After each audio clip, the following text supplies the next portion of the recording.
Fuck your God, God damn it. This is Matthew the Odd Atheist Friends, and I'm in Chicago. That's actually beginning to bake now. And over there in the great flyover north is Eric. Hi, Eric. What's going on? I'm just really fucking tired. Well, you're in your 20s, so that's like standard. Does it just get worse though, or what? Yes, it does. Well, there comes a point when you get to like my age and you're like, fuck being tired. I want to go to sleep. And so you end up going to bed at 9 o'clock at night. So, But we have another guest who's like a scientist and giggly and funny and has a great YouTube. Scientist Melody. Hi, Melody. Hi, how are you doing? Thanks for having me on your show.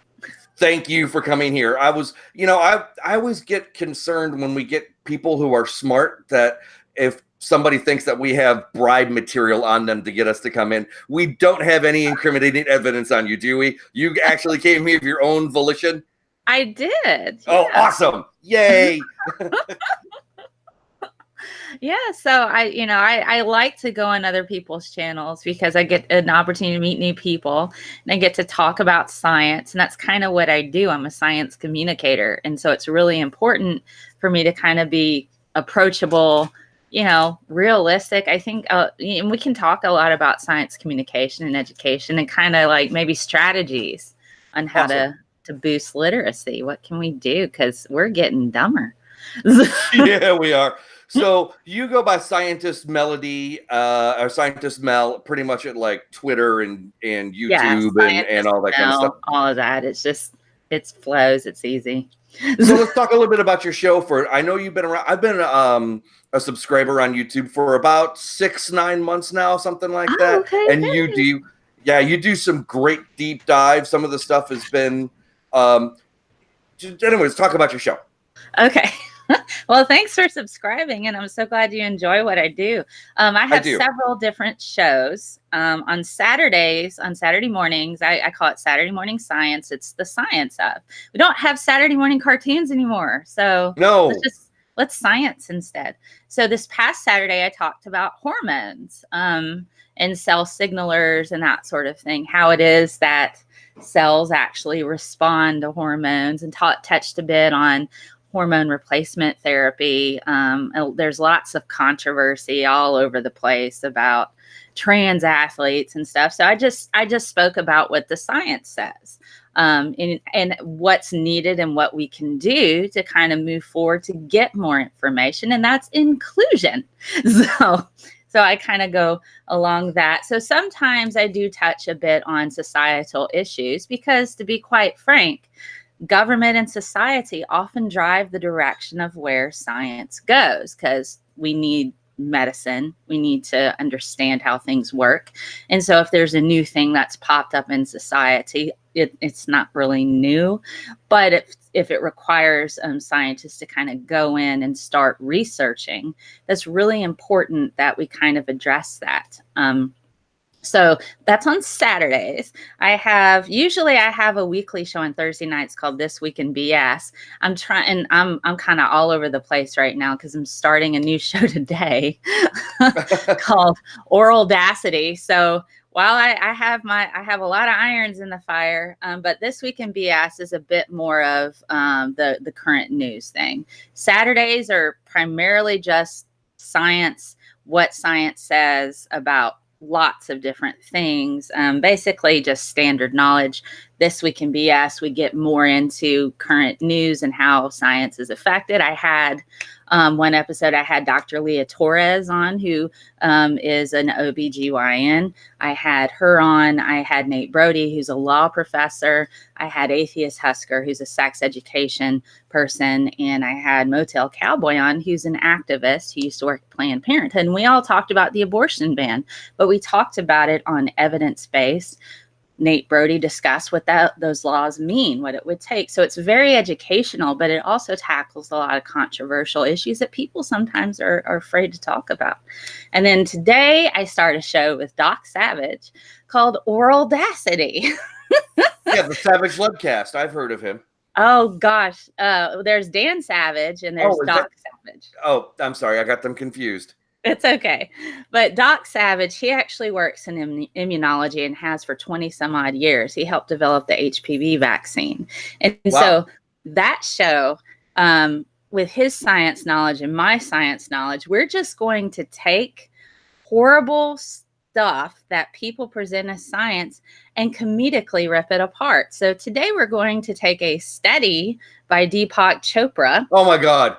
And we're going to just destroy it on live. And so that's going to be great. So I have little segments for Doc. There's one thing he's got to guess, and I have little Animoji characters that I do sometimes.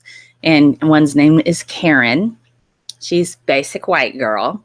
You know, it's like, oh my God, so there's this new product, you know, so I make this little Animoji. So Karen's going to give Doc a product, and he has to guess if it's an actual product or not. And it's all like pseudoscience stuff. So he's hilarious. You've never seen Doc Savage in action. He's Scottish. And so, you know, I think he could rival Deadpool in the swearing. So wow. With the creativity, he's absolutely a joy to have on my show. And he's been on my show a couple times, particularly because of his work in vaccines and immunotherapy as well, which is kind of neat. So, yeah. One of the things that we had discussed about talking about was all the science denialism that we've got today. It seems like there's a certain sect of people with political and religious stances who have a tendency to just deny everything so many things that are just totally evidence-based. Immunology, climate science, evolution, God, so many things. I'm forgetting, because it just seems like they're just against science in general. So like they just seem to just not only be ignorant, but willfully ignorant. And I use the term ignorant, of course, as just not being knowledgeable. And willfully ignorant, it's like anybody who watches the show literally has all of scientific knowledge at their fingertips, and they choose not to look it up. Yes. And so I just can't fathom that. And I'm a public school kid, you know, and I was a horrible high school student. And some Google searches and reading some books and audiobooks, and I tend to think that I'm at least mildly knowledgeable about a lot of this stuff. I think science is real, and I used to be an evolution denier. I used to think that the world was only 10,000 years old. I don't think that anymore. So what do you think about some of this stuff, and how possibly can we change some of their minds, if that's even possible? Well, I've actually taught in the Bible Belt. I've taught evolution to a bunch of farm kids in the Bible Belt. I was actually considered a successful teacher. And one of the things that you have to understand when it comes to now, when they're kids, that's a lot different than adults. But there's still a lot of parallels, because what you see in the kids, you know what's going on at home. Absolutely. Yeah. So what I do on my science show is I don't really talk about religion. I don't really get into atheism. I don't get into any particular thing, because for me, what I found to be extremely effective is I have to, completely remove that out of the equation. So let's say I'm teaching a class. So I have these kids come in. They've already been told, oh, you're going to take biology. They're going to talk about evolution. And, the devil planted the fossils. That's why evolution is wrong. They're saying that we came from monkeys, and we didn't come from monkeys. We're people. And so I already knew, because you have to know who your audience is. I already knew what I was getting into. And so they came in. And they sat down, and I said, we're going to talk about some controversial topics, because you guys are going to be adults soon, and you need to know some certain things. I know. And then I completely addressed the elephant in the room. I said, I know that some of you are going to be resistant to hearing about evolution and hearing about these things here. And you absolutely can not accept it if you don't want to. It's not required for you to accept this, but I want to make certain that you understand what the words mean and what the evidence is. And so I basically said, it's okay for you to not accept this evidence. And it's absolutely fine for you to not believe evolution. But I want to make certain you understand what it is. That to me is the goal.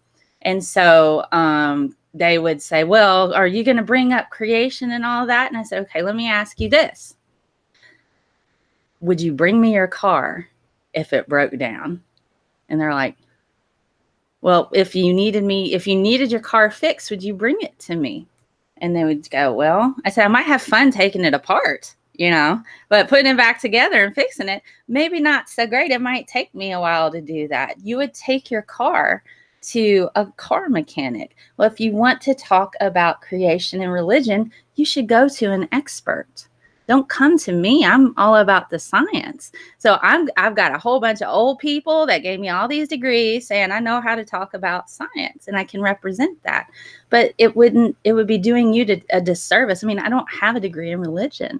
And so you completely remove it out of the conversation. You allow them a space to say, okay, you can believe what you want to believe. I'm not going to tell you what to think. I want to teach you how to think, and you make up your own mind. That's my goal. And so you have to understand when you're dealing with people who are resistant to evolution, and it's the same with adults. You have some adults that want to fight. Well, I'm just not going to fight.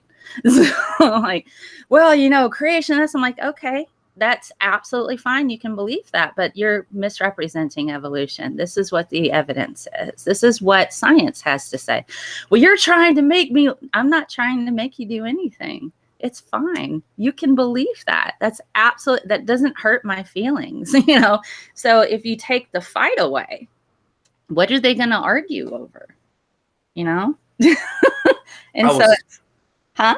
was just saying, I was reading a book not too long ago. Of course, I forgot what the name was. It was a book about evolution, and it was a book about how we can actually see evolution in process right now. And a lot of people, many people, like the natives of Central and South America, are losing they're losing their wisdom teeth, like never being born with them. Yes. And so I asked some people who I know who. I asked first, I'm like, are you descendant of these people? And one of them said yes. And also he'd never been born with his wisdom teeth. And I'm like, wow, okay. And he's like, why did you ask? I'm like, well, because I just read in a book that, that this is showing how evolution goes. And he's like, I don't believe in evolution. And speaking of evolution and kids and stuff, in college, I was a TA in intro biology. Oh, okay, cool. And I always found it really interesting. We talked because my professor was very much into evolution, and we talked about evolution a lot. And the kids that we worked with, like they're fresh into college. They're 18, And I was in North Carolina, so we were in the Bible Belt, and a lot of them had never really, even in high school, had to think about evolution because a lot of high schools don't even really cover it. So when they got to us, they were very resistant, but also you could see that a lot of them wanted to learn. And then when it clicked in their minds, and then they just some of them just cried and then they would come talk to us and they would cry and they were like, I don't know what to do with this. It's just completely against what I've known my whole life. And it's just a very interesting time to talk to them about it. No, I completely agree with you. I actually wrote a piece on my website on trying to communicate science with those who are resistant. And I had one student, and I talk about this one student. She was in my class. At the time I was teaching high school, was the whole Ken Ham and Bill Nye debate. So that was huge. They were just like, oh, this and this and this, I watched that debate. It's such a great debate. It is, but Ken Ham still claims that he won, and everybody in the audience who believes with him believes he won as well. And so it's just, that's why I don't do a lot of debates, because it just doesn't do much. And so They asked me a question. They said, well, this girl asked me, and she goes, well, what did you think about it? First, she invited me to her church. She was going to invite me to her church to watch it there. And I'm cautious because I knew the churches in the area, and I knew what they were telling these children. I said, do you want me to come and help explain evolution there? I'd be happy to be a speaker. And she's like, no, I don't think they want you to talk. I'm like, well, I have a lot of work I got to get done, so I'll just watch it at home on my computer. That was how I kind of dealt with that. But she asked me, she said, well, what did you think about that debate? I said, the very last question they asked, would anything ever change your mind? Ken Ham said, no, nothing will ever change my mind. And Bill Nye said, yes, evidence. I said, that's what it is. And this girl goes, well, I'm with Ken Ham. Nothing will ever change my mind. I said, I'm really glad our courts don't think like you, because I need evidence before I, send somebody to the death penalty. Nothing's ever going to change my mind. I have to have evidence. That's so huge. The problem is we know for a fact that innocent people have been sentenced to death, and most likely have been killed by the state while innocent. So yes, that too. But at the time, I get you. I understand. Yeah. So when they get to grown-up land, they learned all kinds of horrible injustices. So I'm just like, in that moment, I'm like, I'm just gonna mic drop that. And she's like, I'm like, okay, then they learn later. It's like, it's so hard. But when she was watching, and she was a straight A student, top of her class, fundamentalist Christian, absolutely against evolution, would sit there and I would explain it. I said, these are the 5 pieces. This is what everything means. This is why evolution is a theory. It explains why things change over time. So we know things change over time. We can see it. But evolution explains why they change over time. We take this evidence here, this here, here, and here, and we piece it all together, and this is what we've got. It makes perfect sense. And so Eric, when you're discussing the fact that you had students sit there, you can see the struggle. And this is something, I don't know if you've follow Evo PhD on Twitter. Amanda Glaze, she's been on my show before. She's been on my show a couple of times. She studies evolution education.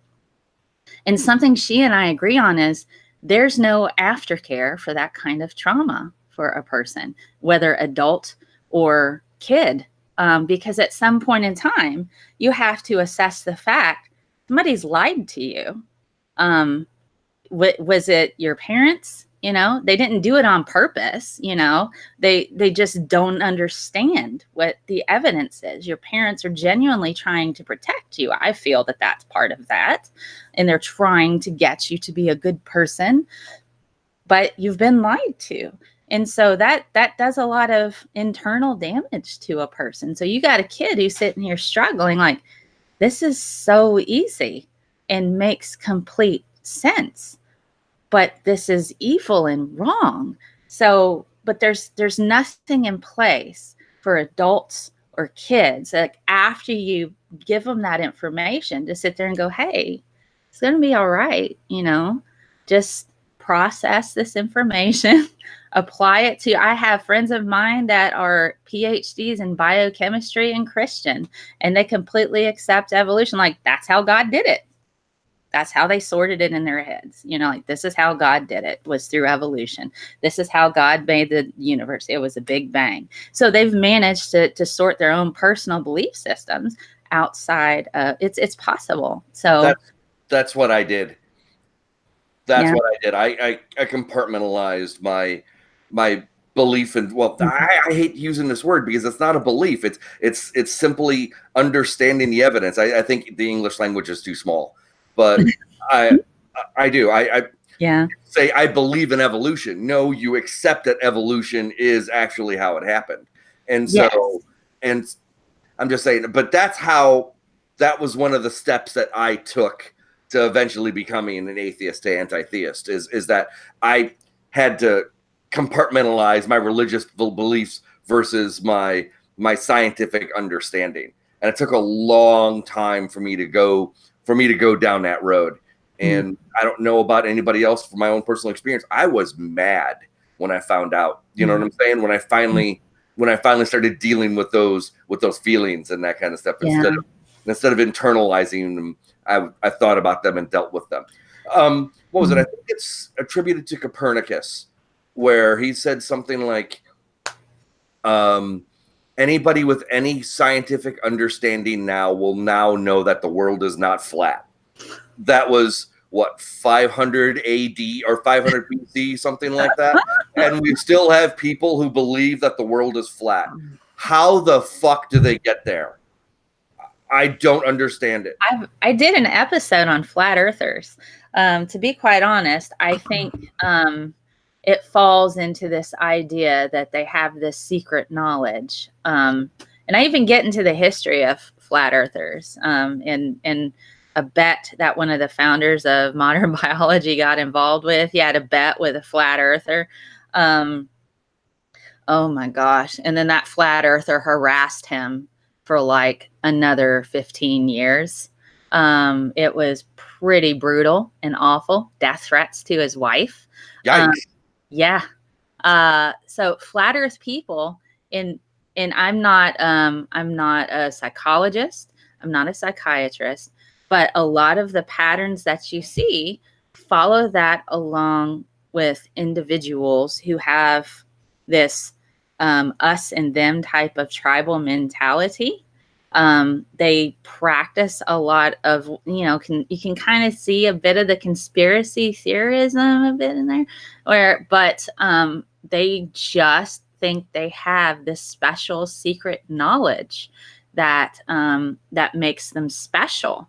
And they're part of this group, this small, tight-knit group. Like, you guys, you're believing all these lies. We have the real information. All of you are wrong.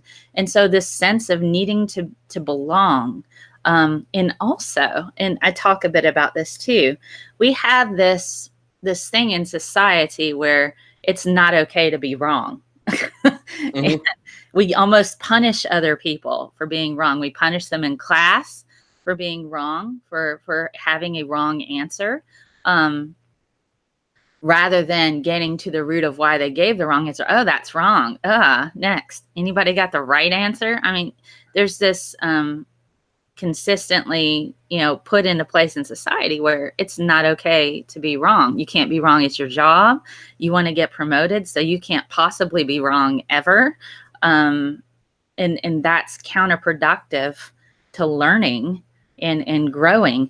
I'm wrong all the time. So I'll sit there and I'm like, oh gosh, yeah, I got that particular thing wrong. Somebody'd say in the chat, do you mean this word? I'm like, thank you for clarifying. Yes, I mean that word. I misspoke. This was the word I meant to say. I was wrong on that.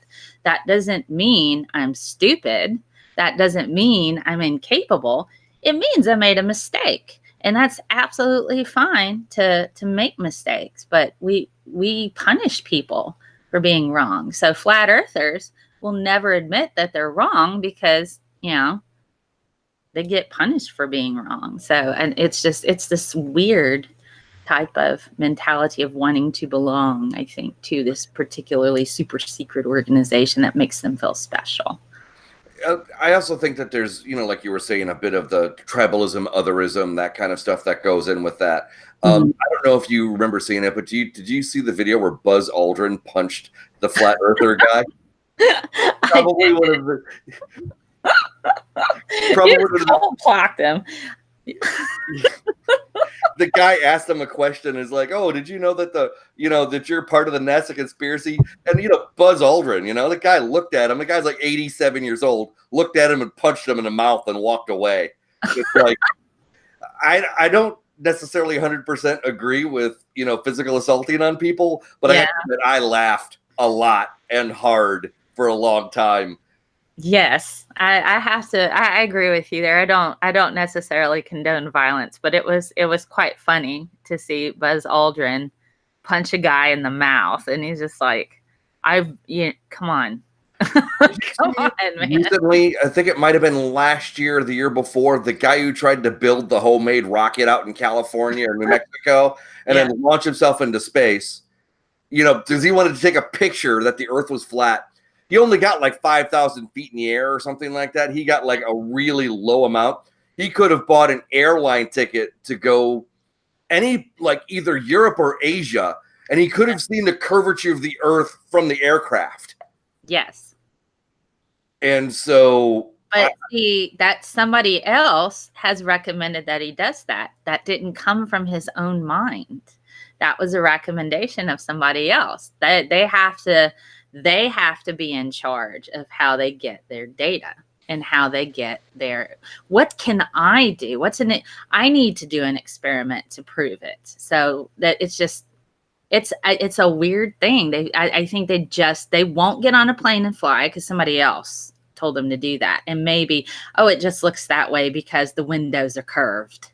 They'll rationalize it away. They have to be in charge of coming up with whatever experiment's going to prove they're right.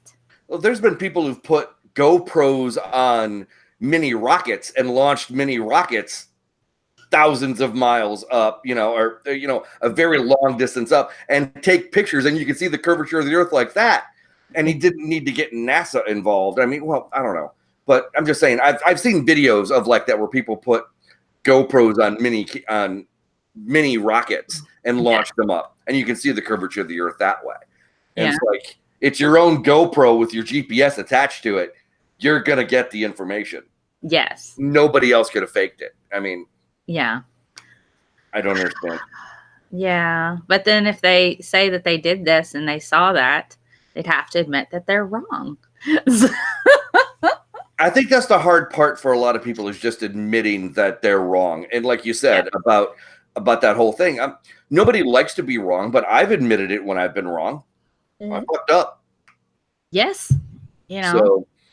I find if you're the person that goes and you're like, hey, look, this is what I did, and I was wrong about that. But then you offer what the solution is. Not only do you admit that you're wrong, but you've now acknowledged what the correct answer is. So it's like, I've done my footwork and I've corrected this thing. So that shows a lot of proactive behavior. That's what I think a leader is. That's what I think should win you a promotion.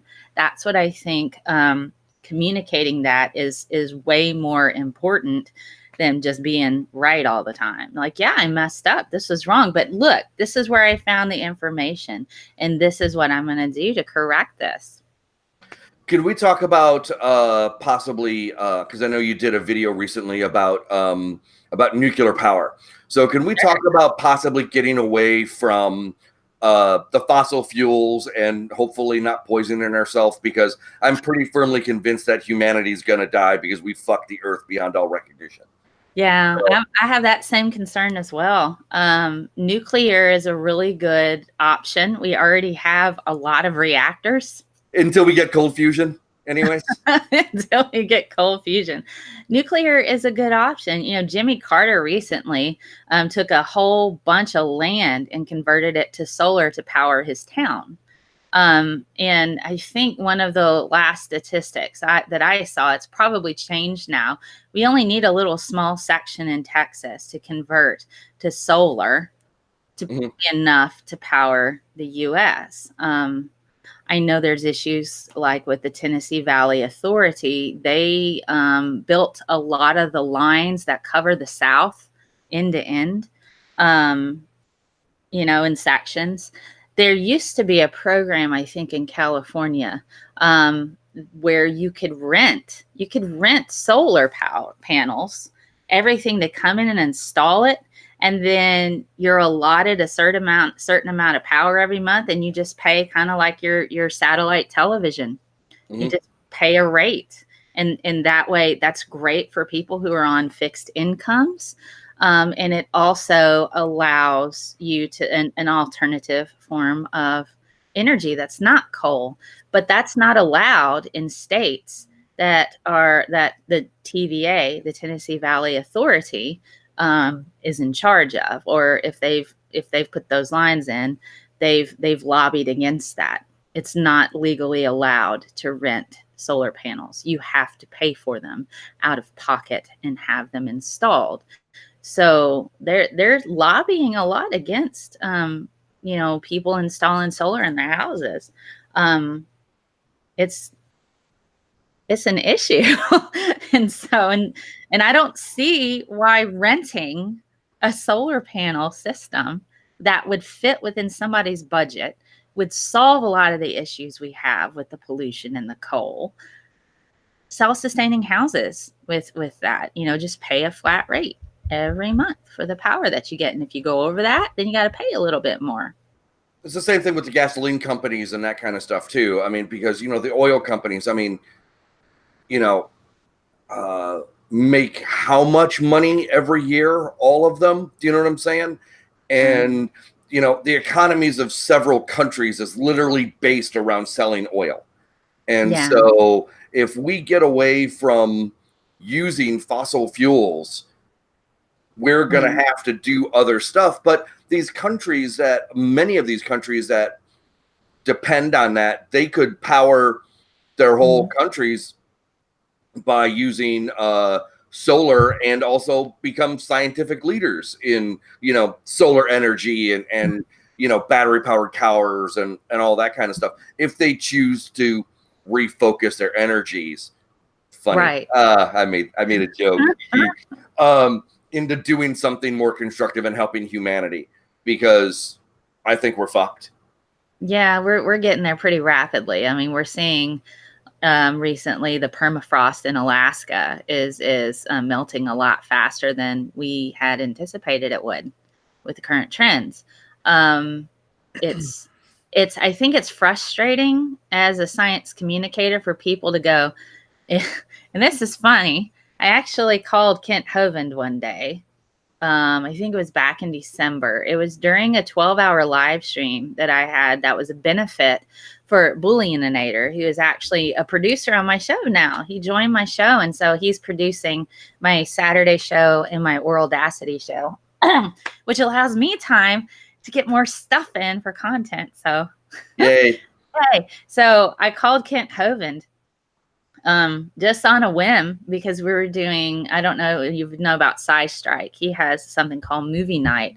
And so we were doing a version of that on my channel where they had a Kent Hovind video up about dinosaurs, and his number flashed up there. I'm like, I hadn't been exposed a lot to Kent Hovind yet. And so he's saying these things. I'm like, this is just so wrong. I have so many questions. And it was like 6 or 7. No, it was about 7 or 8 at night. And, so I'm just going to call him. And so I just picked up my phone, called Kent Hovind. I listened to a podcast called God Awful Movies by the Scathing Atheist crew, and they're really great. And we've had a couple of the guys who, Eli Bosnick and No Illusions, we've had them on the podcast a while ago. But anyways, they've had some of the Kent Hovind movies and that kind of, it's funny stuff. It's just wow. So I called him because and I said, well, I'm a teacher. He's willfully ignorant. He is willfully ignorant. It was just out of sheer morbid fascination. You can go and see it on, it's just Scientist Mail Movie Night, live, I think benefit, and you can find it. And so I called him, and it went from, because I asked him questions. And he had an assistant who answered first. And I said, well, I have some questions.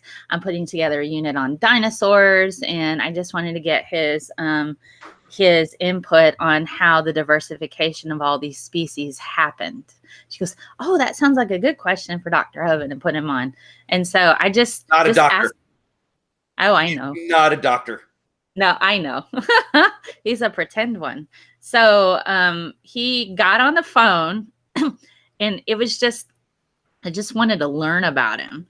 And so I just asked him questions, and then I asked him this, and still had it. It was on speaker. And so I was just having this conversation with him. That was live streaming. And we ended up on the discussion of climate change.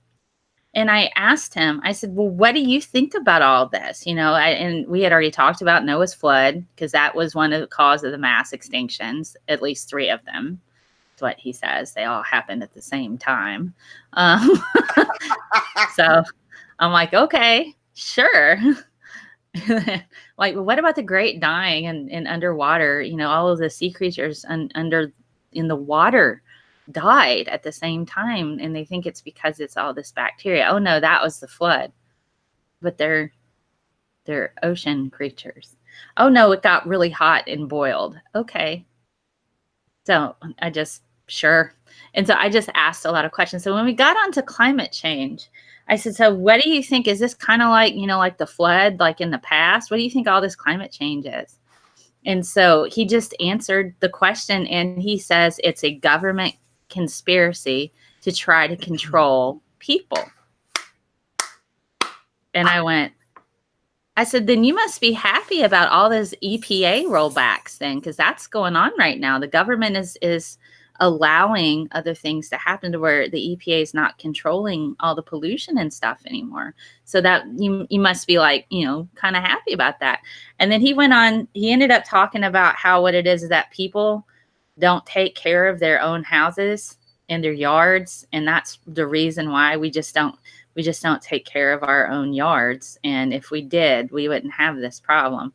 And it's largely because people don't own their houses if they're renting. And then it got like really kind of racist, in my opinion, where he started to say basically people who rent are not going to take care of the yards of their houses. They just care. Just like if you rent a car, you'll speed and crash it. I'm like, Oh, not me, but okay. And so it was just, I'm like, oh my gosh. So, and then I went on to, and he goes, people with low income, they just rent. I'm like, well, do you know about Habitat for Humanity? And he goes, no. I said, they essentially build houses and they get people in the houses to own them. It's like, well, the government shouldn't be building houses and giving them people. I said, it's not. It's a charity that's run by Jimmy Carter. It's a Christian charity.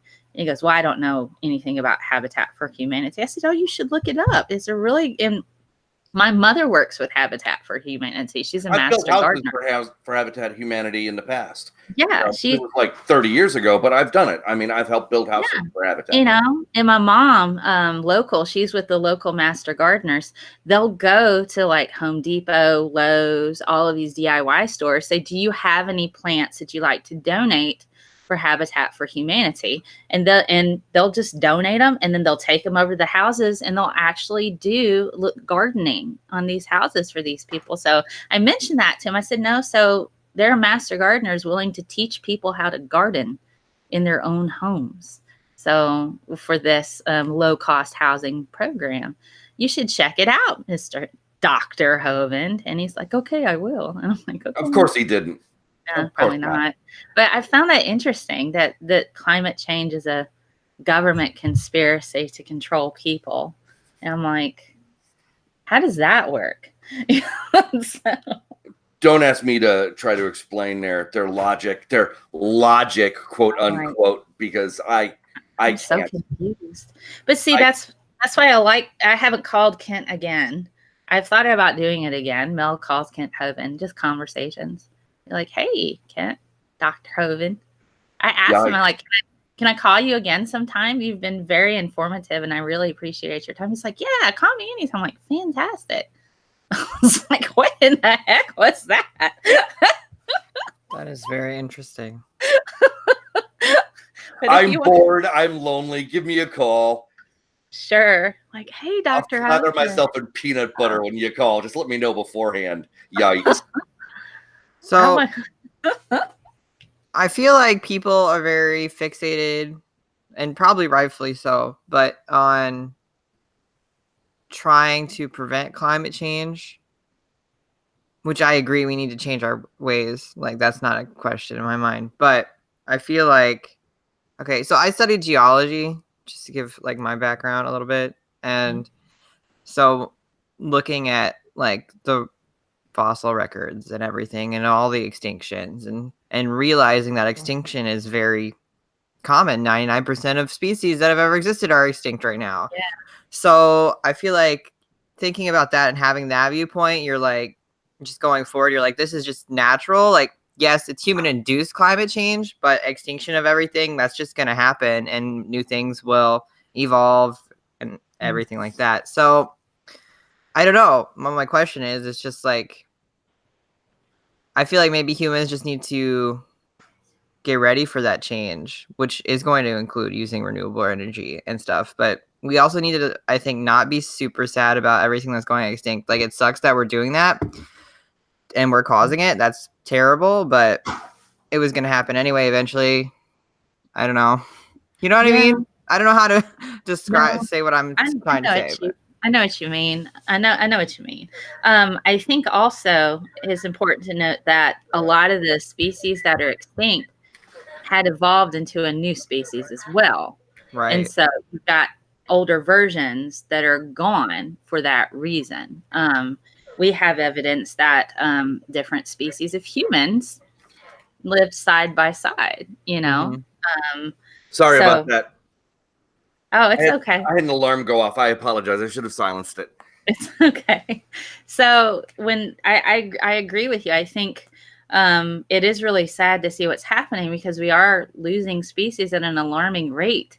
The thing that I think is particularly striking is the rainforest. I'm really frightened to lose because of the huge amount of biodiversity. We've gotten so many medications from plants there. So you can have a plant that is poisonous in one particular species, but a slight tweak in the gene of a cousin or sister species means it's medicine.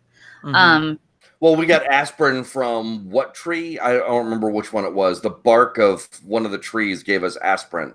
Yeah, I forget which one it was, but yeah, yeah, but it's a lot easier to synthesize that compound, but we don't know that compound exists as a thing if it's naturally occurring in the world until we come across it.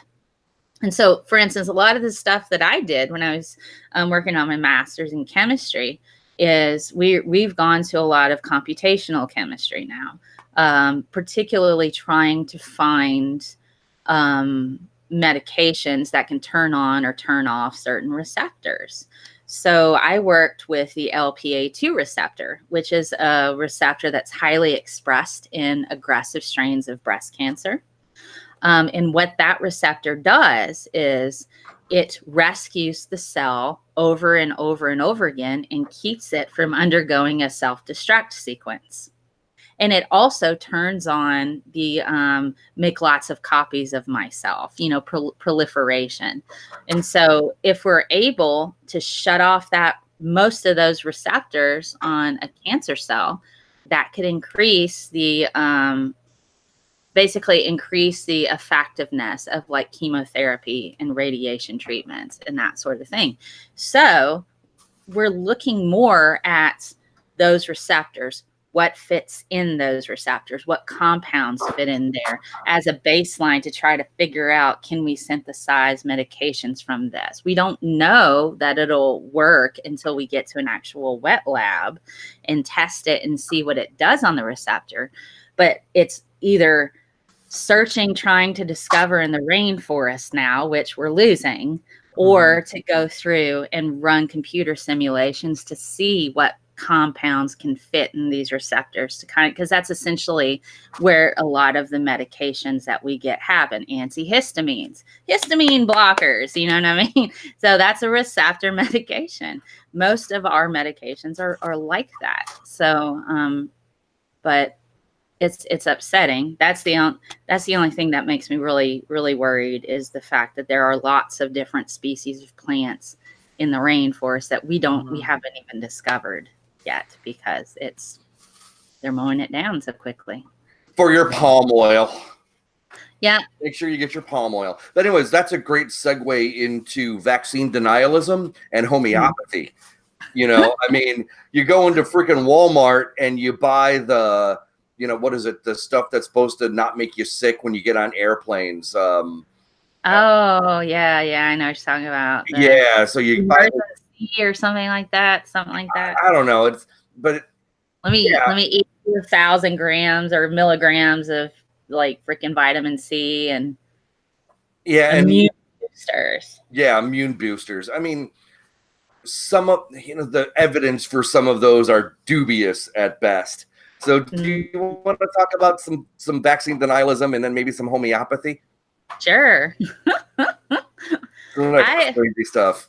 Oh boy. I mean, the reason why the flu shot changes every year is not only great evidence itself for vaccines, but also for evolution too. I just find that super funny. They're like, "Did you get your flu shot this year?" No, I didn't get my flu shot. I always get sick when I get a flu shot. Because you got a different strain from your flu shot, or you already had the flu. That's yeah. They never understand that. They don't believe that.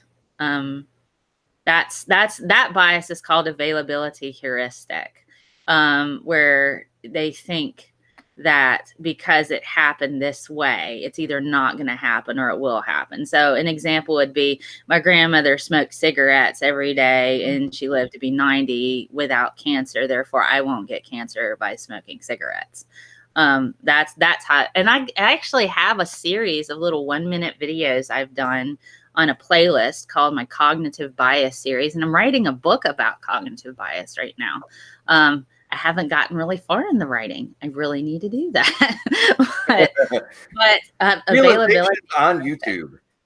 Yes, check them out. And that having bias doesn't make us bad people, but when it runs unchecked and starts oppressing others, like anti-vaxxers, them not getting their vaccinations is hurting people who can't get vaccinated. And so their whole thing is, well, if everybody else is vaccinated, then why do they care? They should be immune. Well, you have somebody with autoimmune disorder, they may not be able to get vaccinations. You have people who are immune suppressed, cancer patients. They are often immunosuppressed. They get one of those particular diseases while they have cancer, it could kill them. People with HIV, all of these things, it's a death sentence for a lot of individuals if they manage to get one of these completely preventable diseases for every other healthy human who is able to receive a vaccine. You don't understand that. And they think that because they got chicken pox when they were little, that their children should go through some of these childhood diseases to boost their immune system. No. If you want to boost your kid's immune system, if you really want to do something, let them go eat dirt outside. Stop using hand sanitizer because you're contributing to antibiotic resistant bacteria. Stop it. Let your kids eat dirt. Let them get dirty because there's beneficial bacteria in there. I believe it's let your kids go scrape your knee. Yeah, scrape your knees, hose them off. They're going to be fine. Drink water out of the garden hose. But, well, probably not that. Parasites. But let it run first for a minute. Yes, for a little while. But get them vaccinated. The stuff that's completely preventable, that's not going to help you. In fact, if you get measles, there's evidence to show that it can erase immunity to other diseases you once had antibodies for. So there's new evidence. Peanut butter. If my kid can't bring peanut butter to your school, then your shitty little kid's going to get all his fucking vaccines. I mean, I think it needs to be mandatory at this point. That was a joke. Yeah. I do think it needs to be mandatory at this point. And that's the only way you're going to get the avid anti-vaxxer people. The people I worry about are the ones on the fence. And there was a study that was done, and this is why I'm hesitant to call anti-vaxxers bioterrorists. There was an article that was going around on Pathos where the author was calling anti-vaxxers bioterrorists. I understand that some people want to use that type of terminology to try to get across how dire it is. We already know how dire it is, but there's evidence to show when you're dealing, because we're not going to convince anti-vaxxers to stop doing that. It's going to take fining them. It's going to take removing their privileges of having their kids in schools. It's going to take that to get them to stop. The people on the fence are the ones I talk to. Those are the ones I worry about. And if I start demonizing these anti-vaxxers, there's evidence to show that those people on the fence are going to more likely to hop over to that side the more you demonize that side. So I'm like, look, here's what the evidence is. This is what it is. And I actually joined anti-vaxxer Facebook groups just to see what they think, so I can understand a bit better. Why do they think this way? Some of it you're just like, okay, I'm done interneting today.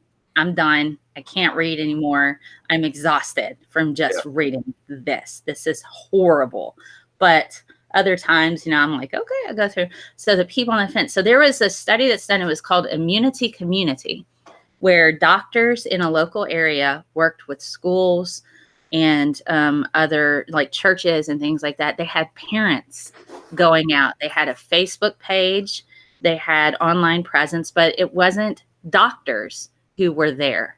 There were parents who were advocates for vaccines. And they found that the people who were on the fence were more likely to vaccinate their kids when other parents are telling them, well, I got my kids vaccinated. This is what it's like. Because the whole doctor scientist thing is a bit intimidating. And if you have doctors and scientists often are not very cordial. Vaccinate your kids. What's wrong with you? Do you want to kill your kids? I mean, look at all this death here, because doctors are desperate to save lives, but you have to handle it a certain way. So if you start demonizing anti-vaxxers, they also found the parents who demonize anti-vaxxers, those who are on the fence were more likely to go to that side. So it's important how you deliver the information. And so Immunity Community, look that up. They actually did pretty good work, I read an article not too long ago about a child whose parents didn't give him vaccines. And when he left home at 18 years old, not only did he get all the vaccines that he missed when he was a child, but he sued his parents for like child endangerment for him when he was a child.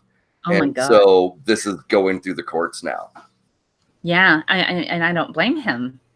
There is like a whole subreddit where there's kids asking, how can I get vaccinated without my parents knowing? Free clinics. Yeah. I mean, but you still have to have parental consent in a lot of states on just getting treated for anything.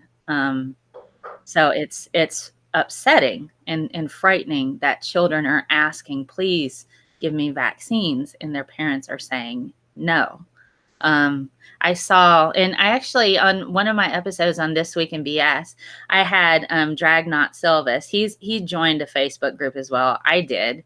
And we kind of collectively, we hid people's names because we're not jerks. So we collectively gathered some of the more striking posts. And I had Doc Savage on there. He works in vaccines. And we sat there and we went through all of these thought processes. And he goes, well, I'll tell you why that's really wrong.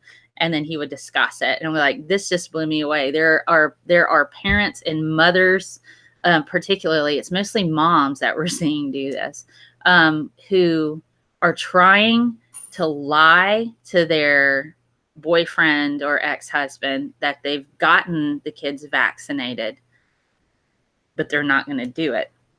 They're going to make an appointment, show up, have them treated for something else, put a pretend little Band-Aid on there and say, see, they got their vaccinations, and lie about it. And so there was a whole series of people going, yeah, you should totally do that. And other people in that particular discussion were going, no, they could take your kid away if you lie to the dad that you've done this, and they have it, and they can go back and check. And if, and so it's... Because you should have antibodies if you've gotten vaccines. Yes, you should have antibodies, but also you'd have a record. So if there's, oh God, what's the word is left my head. If you have it's not ownership, co-custody. Co-custody. You don't own your kid. I'm like, that's not the correct word. Co-custody. If you both have full custody of your kid, the dad can go in and say, I need the vaccination records to give to the school. And if they don't have it, then she's lied, and he could sue her over that for full custody. So, I mean, you've got that kind of dialogue going on in these Facebook groups, and it's absolutely disturbing and heartbreaking to think that this mother genuinely thinks that her kid is going to be harmed by vaccines to the point she's willing to break the law to, to do that. Oh my goodness. And possibly lose custody of her own child. And then he would get the child and vaccinate the child anyway. So I consider myself an interested amateur when it comes for scientific stuff. So I keep up with a lot of pop sci, stuff like how the universe works. That kind of stuff is one of my favorite current astronomy shows. And I love the show. I don't know if you've seen it, but I actually think it's really good. Is it pretty good? Have you ever seen it? I haven't seen it. I'll be honest. I'm a big fangirl of Professor Brian Cox. Yeah. Oh my God, I love everything he does. I think I've seen everything he does. I've watched The Human Universe probably 6 or 7 times, maybe 8. Phil Plait, the bad scientist, the bad astronomer, is been on the show all the time. Yeah. I follow him on Twitter. He's amazingly funny. He was on the show with Neil deGrasse Tyson, Dr. Tyson, talking about, like, this was some years ago, talking about the movie Armageddon, and Phil Plait said he was rooting for the asteroid after time because the movie was just so bad. So let's talk about a little bit about, like, science in popular culture. And so what do you think about, like, because a lot of it is just so badly done, like a lot of, like, the movies and TV shows. It's like the Big Bang Theory was how people think scientists actually are instead of what they really are like. And they were misogynistic and sexist. And while the science was right, there was a lot of stuff wrong with that show. But what do you think about science in popular media? Oh, God. Okay, so I'll address the Big Bang Theory really quickly. I was on board at first, and then it got to a point where I'm like, okay, this is kind of gross. And then I kind of felt like, all right, this is gross because of the misogyny and sexism and that sort of thing. That's very real in the STEM fields, by the way. There's lots of sexism and misogyny within the STEM fields. We have evidence for that too, and lots of studies have been done.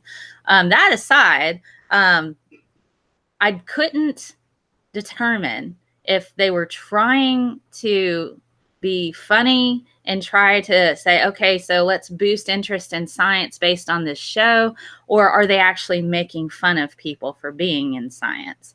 So what are they doing there? I mean, you could take it a couple of different ways. Yeah, so it was really hard, and I just kind of quit watching it after a while.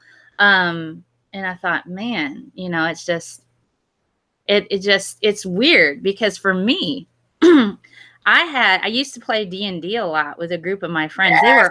They were all IT guys. And here I am, at the time I was working on my 4th degree, which is my master's in chemistry. And I'm sitting there, I'm like, I'm the Sheldon of the group. I was the most educated person in the room. And they were all IT guys. I don't think any of them actually had a college degree. Not a one. And so I'm like, so it's kind of like, that was for me a bit more of a realistic look at things. And we would all have really complex conversations about stuff. I would talk about things, but not a single one of them had a college degree. I was the only person outside of a history teacher who came in from time to time and a librarian that I knew that had a master's. And try getting a degree in being a librarian. I mean, that's a hard freaking degree. Library science is hard, yeah. Oh my God. Mad respect for Jesse. That's his name. Mad respect, Jesse. I got 4 degrees and I will not touch that freaking librarian crap, man. No, thank you. So my degree is in stationary engineering, which is basically systems of a building, and it's Associates of Arts and Science, an AAS. And so when I graduated college, it was like you had people who had, like the AAs, You know, they Yeah. were the first, and I was like one of the last people to receive my degrees because they did it by AA, or it was like the third grouping of people. Like Yeah. people who just got like the general degree, they went first because Yeah. mine was a specialty. It Yeah. was like I was like one of the last people to get my degree. And Yeah. so I find it kind of funny that, you know, it's like I said, I consider myself an interested amateur in science, and I consume, I think, a lot more science. I hope good science media than a Mm. lot of other people who I know who have Yeah. degrees, but who, for other particular reasons, have got a lot of these falsehoods, usually because of political or religious bents. And it's like Yeah. they've got degrees in like engineering and, you know, like electrical engineering or something like that. Well, that's like more of a very heavily applied type of science where everything's already been worked out in advance as far as, you know, that, and you're just taking what, you know, you're taking what you've been told how something works and you apply it. So, yeah, but like as far as like the representation of science in film and TV, man, I'm often just like, nah. Prometheus was horrible. That was like the worst science film. And they were like, well, there's so much science, and they were bragging about evolution in Prometheus, which was supposed to be a prequel to the Alien series. Uh-huh. I saw that and I was just like thrashing in my seat.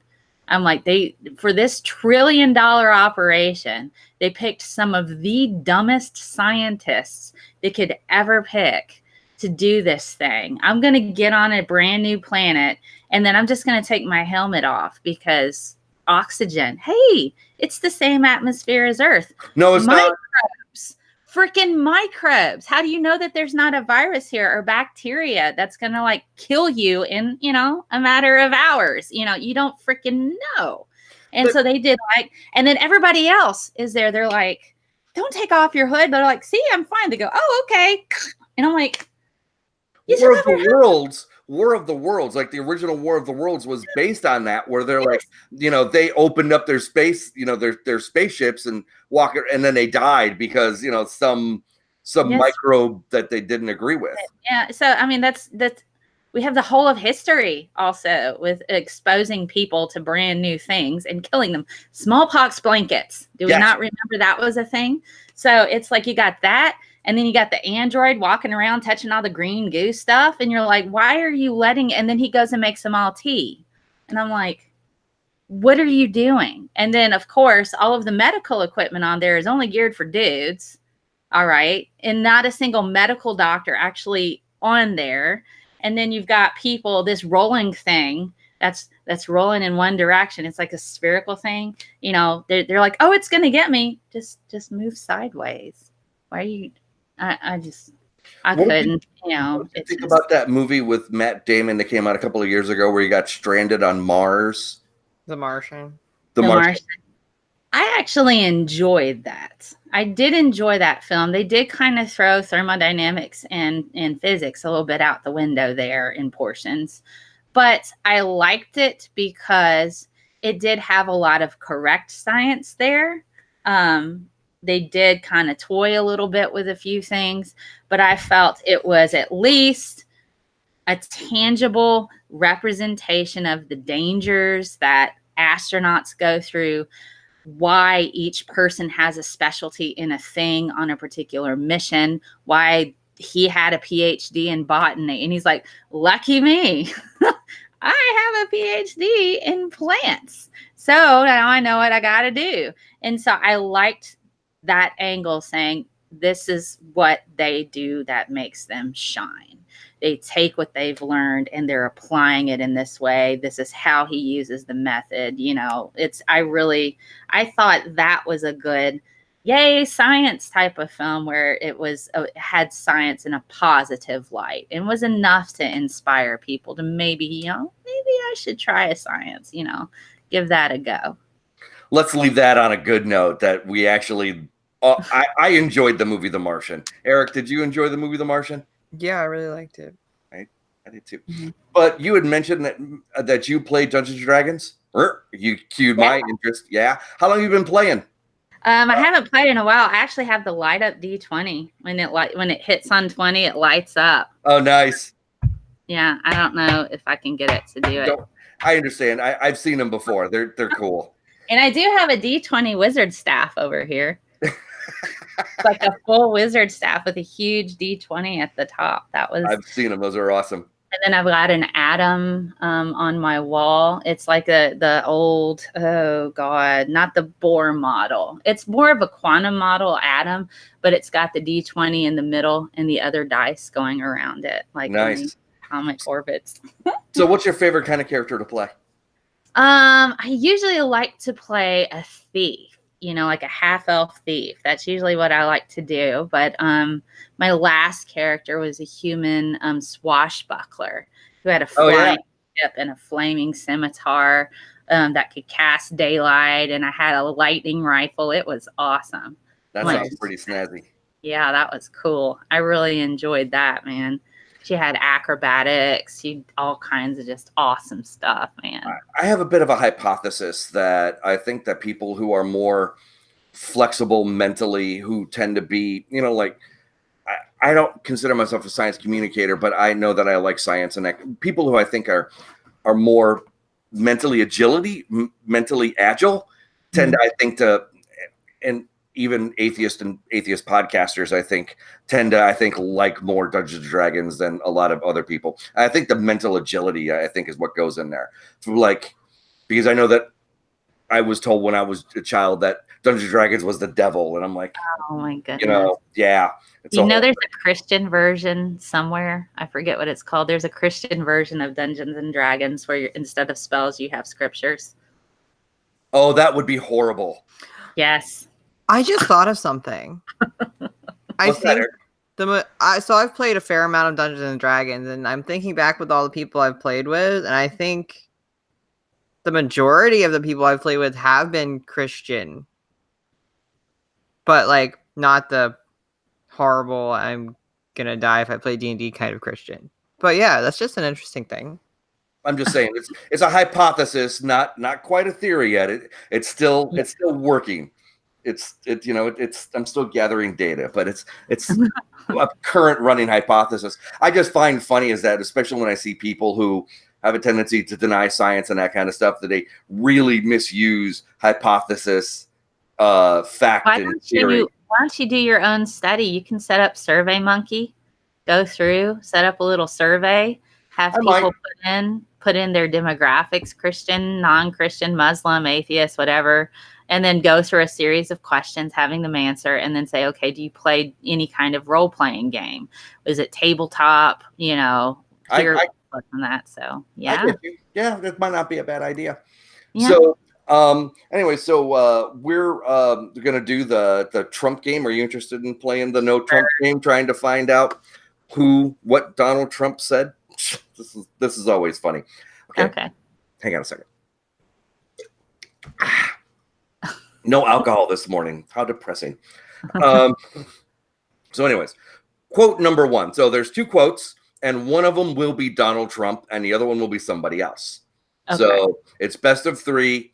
Hopefully you'll be able to leave a winner and hang your head in shame that you recognize one or more Donald Trump quotes. Okay. Quote number 1. People may not always believe you what you do or say, but they will believe what you do. Hang on, I messed that up. People may not always believe what you say, but they will believe what you do. Quote number 1. Okay. Quote number 2. I will be the greatest job-producing president in American history. Quote number 2. I'm going number 2. I'm going number 2. Number 1 makes too much sense. Number 2 was Donald Trump. I will be the greatest job-producing president in American history. Quote number 1. People may not always believe what you say, but they will believe what you do. Adolf Hitler. Yeah. Wow. Yeah. I believe that he was a bit smarter than Trump. A bit. A bit. A bit. Yeah. Manipulative, horrible human being. Yeah. They got that the same. That they're about the same there. So. Yeah, pretty much. Yeah. Okay. Card number 2. Quote number 1. A person who is very flat-chested is hard to be 10. Quote number 1. I'm pretty sure that's Trump. Yeah, I think that's Trump. Quote number 2. He looks like a girl. That's the end of quote number 2.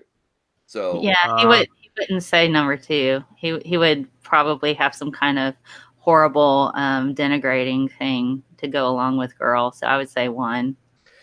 number 1 is Donald Trump, a person who is very flat chested, is hard to be 10. Our I feel like I president. remember that. Yeah. Number 2, he looks like a girl. Marlon Brando. It's such a Okay. very out of context. I don't know. Marlon Brando, kind of find out, was a sexual assailant, particularly on Yes. that one film, Last Tango in Paris. They actually raped a girl with a banana on camera. That happened to her, and Brando and the director planned it and didn't tell her, and they filmed the whole thing. So Wow. I have yet to see that film. I can't watch it now. I can't No. do I it now. vaguely remember hearing some bad shit, but I didn't know that they actually raped a woman on film. Yes. Holy fuck. I think it was a banana or some kind of other apparatus or that they were using. He raped a woman on film. Yeah, Enough she said. she passed away recently, but her story came out. I think it was a year or so ago about it. Wow. Horrifying, to say the least. Oh my God. Yeah, he wanted a very real reaction from her. That was their response. That's why they did it, because it was meant to be. Yeah, I'm horrified. yeah. Wow. I've never seen the film, and so I'm not gonna watch it now. After No. I heard that, I'm like, no, I can't do that. It's considered an excellent film overall, but I wonder why they torture a woman actually in it. So Wow. yeah, sorry, that's not fun. No. I just killed the fun. So, but yeah, Marlon Brando, he's a dick. So he's dead. And he's too, dead. so, And now I think I'll go pee on his grave. All right. Number 1 for card number 3. I am attracting the biggest crowds by far and the best poll numbers also by far. that Number sounds about Pretty right. sure that's Trump. Number 2. The best revenge is massive success. That's too smart for him. So yeah, number Yeah, one. number 1. Number 1 is Trope. You guys are 3 for 3 for today. So congratulations. Number 2 was Frank Sinatra. The best revenge is massive success. Yeah, that makes sense for him. That sounds about right. Yeah. God. So anyways, Mel, tell us where people can reach you and listen to your content and contact you and learn more about your brain droppings and hear them. Oh, awesome. You can find me anywhere on the web. Just Google Scientist Mel. I have my own website. I post all of my slides there from my Saturday morning science shows. So for the Science Up, you go to resources. You can pull up the same stuff that I broadcast with and play around with it. Look up my own sources. Say, this is a BS source, Scientist Mel. Is it?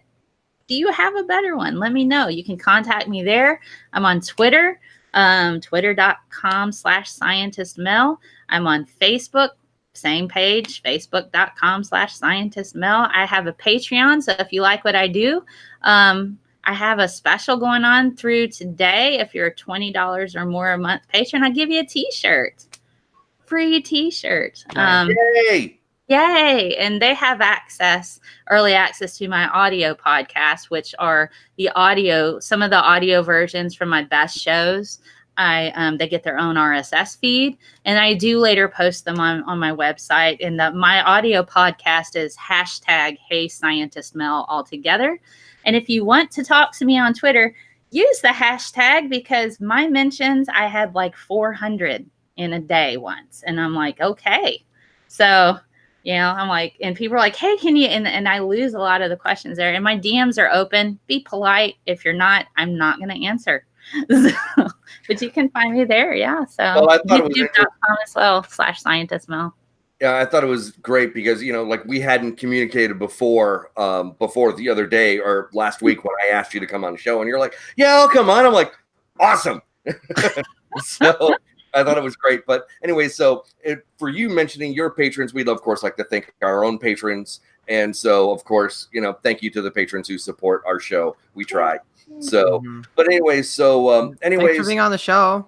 Yeah. Well, thanks for having me. This was a lot of fun. We're glad you enjoyed it. Yeah, please, if you want to come back, give us a call and we'll see about it. So Sure. we'd like to have you back. So anyways, so this is Matthew, and for Eric and for @Scientist Mel, we'll see you again next time. Bye. Bye.